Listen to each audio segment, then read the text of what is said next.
According to the latest news and reports, China and Brazil have reached a deal to trade in their own currencies, ditching the US dollar as an intermediary.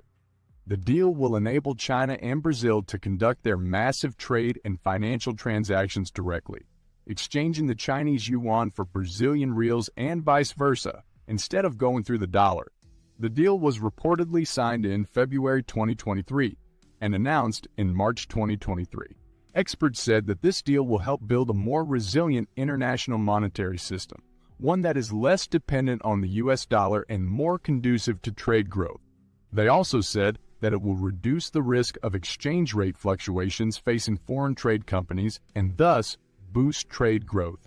China is Brazil's biggest trading partner, with a record $150 billion in bilateral trade last year.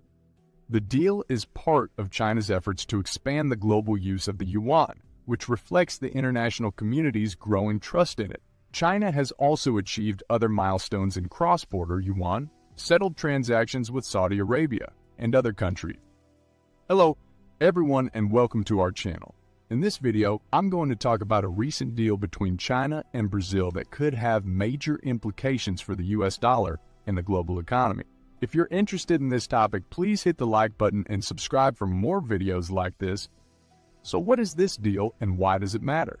Well, China and Brazil have agreed to trade with each other using their own currencies, the yuan and the real, instead of using the US dollar as a common currency. This means that they can exchange their goods and services directly without having to convert their money to dollars first. This is expected to reduce their transaction costs, exchange rate risks, and dependence on the dollar. This is not the first time that China has done something like this. In fact, China has been trying to reduce its reliance on the dollar and promote the use of the yuan in international trade and payments for a long time. China has also signed similar agreements with other countries, such as Saudi Arabia and Russia, allowing them to use the yuan for trade. China's goal is to increase the circulation and influence of the yuan in the world and challenge the dollar's dominance as the global reserve currency. But how does this affect the US dollar and the US economy? Well, there are different opinions on this question, but here are some possible effects. Firstly, the deal may reduce the demand for the US dollar in global trade and payments, as China and Brazil are two major emerging economies and BRICS members. This may weaken the dollar's value and influence in the world. Secondly, the deal may also reduce the US's trade and financial leverage over China and Brazil, as they can avoid using the dollar as an intermediary and reduce their exposure to US sanctions and disputes. This may limit the US's ability to influence their policies and actions on issues such as human rights, democracy, and regional security.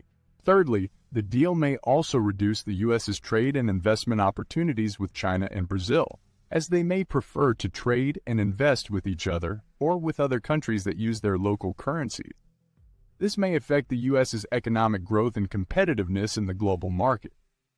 And fourthly, the deal may not significantly affect the US's economic stability and strength, as the US still has a large and diversified economy, deep and liquid financial markets, and strong institutions that support the dollar's role as a reserve currency. The US also has many other trade and financial partners that use the dollar or are willing to cooperate with the US on various issues. So what do you think about this deal? Do you think it will have a big impact on the US dollar and the global economy? Do you think the US should take any actions to counter this deal? Let me know your thoughts in the comments below. And don't forget to like this video and subscribe for more content like this. Thanks for watching, and I'll see you in the next one.